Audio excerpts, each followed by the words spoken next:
Last lecture we had learned chapter number first, introduction to the parliamentary system, and in this part of the chapter we had learned some points about the chapter. Okay, then today we are going to learn the next part of this chapter, and the next point is why did India adopt a parliamentary system of government.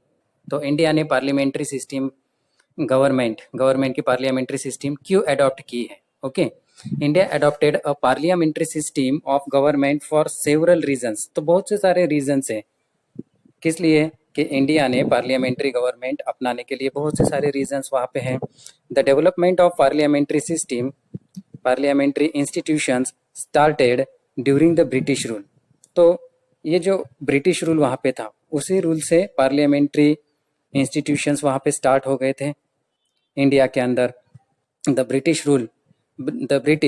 Rulers govern the accordance with this systems. तो British जो rulers थे वो भी इसी system से rule कर रहे थे, मतलब पार्लियामेंट्री सिस्टम से ही रूल कर रहे थे. The parliamentary system of government in India is also in a way product of freedom movement. Okay, तो ये जो पार्लियामेंट्री सिस्टम है वो गवर्नमेंट की पार्लियामेंट्री सिस्टम ये इंडिया के अंदर क्या है, फ्रीडम ऑफ मूवमेंट का एक प्रोडक्ट वहाँ पे माना जाएगा. Indians were familiar to this system of government. और इंडियन जो थे वो इस पार्लियामेंट्री सिस्टम से फैमिलियर थे, मतलब ये गवर्नमेंट किस तरह से चलाते हैं ये इंडियंस को पता था. Many discussions took place in the Constituent Assembly over the system of government. तो जब इंडिया को वहाँ पे इंडिपेंडेंस मिला, दैट मीन्स 15 अगस्त 1947, उसके बाद मतलब उससे पहले से ही वहाँ पे डिस्कशन हो रहा था कि अगर इंडिया की गवर्नमेंट बनेगी तो वो किस तरह की गवर्नमेंट बनेगी, है ना. कॉन्स्टिट्यूएंट असेंबली में इस तरह की डिस्कशन वहाँ पे हो गई. The framers of the constitution made few changes in the parliamentary system to suit the Indian situations. तो इंडियन सिचुएशन को सूट करने वाली जो पार्लियामेंट्री सिस्टम है उसमें बदलाव करके जो कॉन्स्टिट्यूशन बनाने वाले फ्रेम मेकर्स थे, है ना, फ्रेमर्स थे, तो उन्होंने एक कॉन्स्टिट्यूशन बनाई और एक पार्लियामेंट्री सिस्टम इंडिया की गवर्नमेंट पार्लियामेंट्री सिस्टम थ्रू वहाँ पे चलने लगी. Discussions and deliberations are an integral part of the parliamentary form of government. तो पार्लियामेंट्री फॉर्म ऑफ गवर्नमेंट की एक इंटीग्रल पार्ट वहाँ पे कहा जाता है डिस्कशन और डेलिब्रेशन को. Questions related to public welfare are discuss in the legislature. तो लेजिस्लेचर के अंदर मतलब जो गवर्नमेंट कमेटी होती है उसके अंदर पब्लिक के वेलफेयर के लिए जो भी सारे क्वेश्चंस हैं, है ना, पब्लिक के वेलफेयर से रिलेटेड जो भी सारे क्वेश्चंस हैं वो डिस्कस किए जाते हैं. Members from the opposition party also take part in this discussion. तो इस डिस्कशन के अंदर जो अपोजिशन पार्टी के मेंबर होते हैं, मतलब ऐसी पार्टी जो चुन के नहीं आई है इलेक्शन में, वो एज ए कैंडिडेट थे लेकिन चुन के नहीं आए, वो भी उस डिस्कशन में पार्ट ले सकते हैं. Opposition party may support the government wherever appropriate, point out shortcoming in policies and laws, put up studied arguments and questions etc. तो अपोजिशन पार्टी के जो भी मेंबर्स होते हैं वो गवर्नमेंट को सपोर्ट करते हैं. कहाँ पे करते हैं, जहाँ पे एप्रोप्रिएट मतलब सही चीज़ें हैं. Then point out shortcoming in policies के जो शॉर्टकमिंग पॉइंट आउट है उसमें. Then put up studies argument, है ना, तो जो भी मतलब आर्गूमेंट वहाँ पे होते हैं वो स्टडी करके वहाँ पे लिए जाते हैं, क्वेश्चंस वहाँ पे सॉल्व किए जाते हैं. This help the legislature to make proper law. तो ये सारी चीज़ें लेजिस्लेचर को मतलब गवर्नमेंट की कमेटी को लॉ लेने के मतलब किसी भी तरह का लॉ बनाने के लिए या प्रॉपर लॉ बनाने के लिए मदद करते हैं. Okay, now the next point is there presidential system of government. Okay, तो गवर्नमेंट की जो प्रेसिडेंशियल सिस्टम है जिसके बारे में हम जानते हैं, presidential system of government can be said to be another important system of government. तो जिस तरह से हमने पार्लियामेंट्री सिस्टम ऑफ गवर्नमेंट देखा तो उसी तरह से ये एक दूसरी मतलब प्रेसिडेंशियल सिस्टम ऑफ गवर्नमेंट, ये भी बहुत ही इम्पोर्टेंट ऐसी एक गवर्नमेंट सिस्टम वहाँ पे है। This type of system exist in countries such as United State.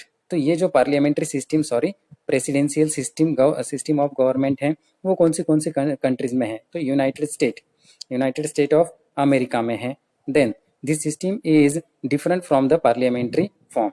तो ये पार्लियामेंट्री फॉर्म से एक अलग ऐसी सिस्टम होती है गवर्नमेंट की। In this system the president is executive and is depend of the legislature, and as a head of a state, that means president is directly elected by people। तो यहाँ पे क्या होता है इस पार्लियामेंट्री सिस्टम से ये अलग होती है। प्रेसिडेंशियल सिस्टम में वहाँ पे क्या होता है, वहाँ पे एक एग्जीक्यूटिव होता है ना। तो वो जो एग्जीक्यूटिव है वो डिपेंड होता है लेजिस्लेचर के ऊपर, है ना। लेजिस्लेचर के ऊपर एग्जीक्यूटिव वहाँ पे डिपेंड होता है, और जो स्टेट का हेड होता है उसके ऊपर भी एग्जीक्यूटिव डिपेंड होता है। स्टेट का हेड मतलब प्रेसिडेंट, ओके। और प्रेसिडेंट जो है वो लोगों में से डायरेक्टली इलेक्ट किया जाता है। अब हमारे प्राइम मिनिस्टर लोगों में से डायरेक्टली इलेक्ट होते हैं क्या? नहीं होते, ओके। सबसे पहले जो इलेक्शन होते हैं, इलेक्शन से वहाँ पे लेजिस्लेचर में जो 2 हाउसेस हैं हमारे, लोकसभा, राज्यसभा, इस तरह के मेंबर्स वहाँ पे चुने जाते हैं, है ना। और उनमें से जो भी पार्टी का हेड है, मतलब जिस पार्टी को मेजॉरिटी वहाँ पे मिलती है और उस पार्टी का जो प्रेसिडेंट है या उस पार्टी का जो हेड पर्सन है उसे प्राइम मिनिस्टर बनाया जाता है। तो यहाँ पे प्रेसिडेंट कौन होता है? जो लोगों में से खुद चुनकर आता है। Such a system is known as presidential system of government. तो इसी सिस्टम को प्रेसिडेंशियल सिस्टम ऑफ गवर्नमेंट वहाँ पे कहा जाता है। दो the 3 organs are independent from each other, there are enough connections between them to work in harmony coordinations, okay. तो जैसे कि इस प्रेसिडेंशियल सिस्टम में 3 अलग अलग ऐसे इंडिपेंडेंट ऑर्गन होते हैं, लेकिन फिर भी उनके अंदर कोऑर्डिनेशन, हार्मोनी वहाँ पे होने की वजह से एक अच्छा कनेक्शन उनमें बनता है। The United State of America has adopt the presidential system of government.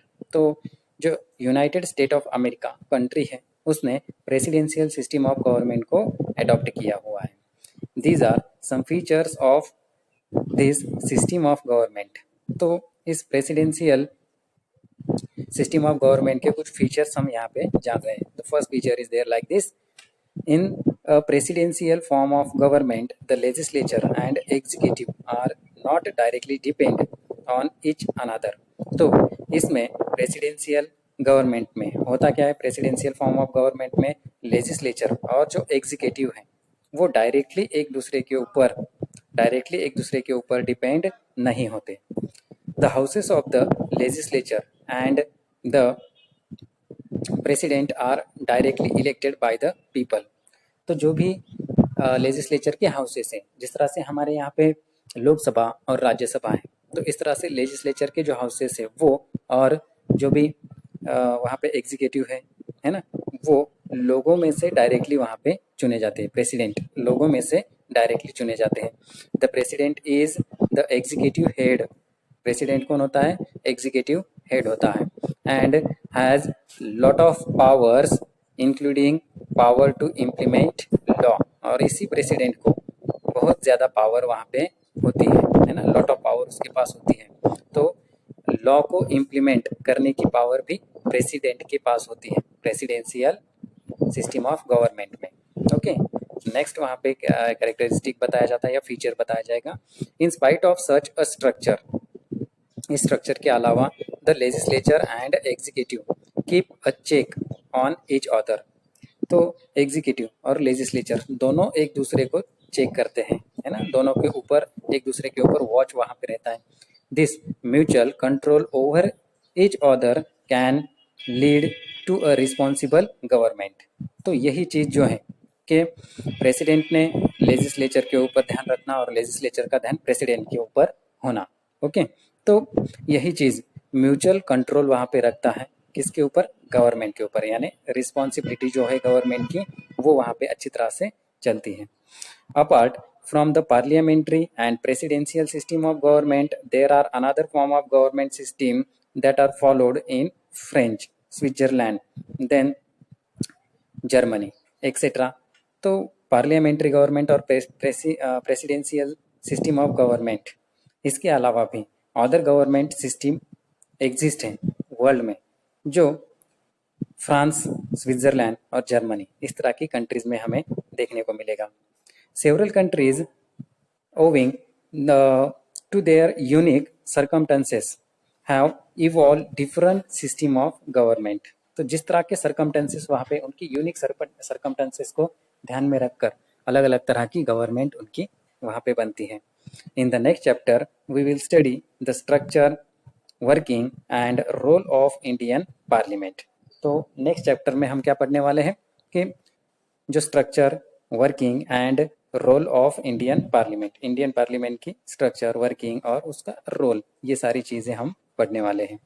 Okay, I hope that you have understood all the points of this chapter. Bye.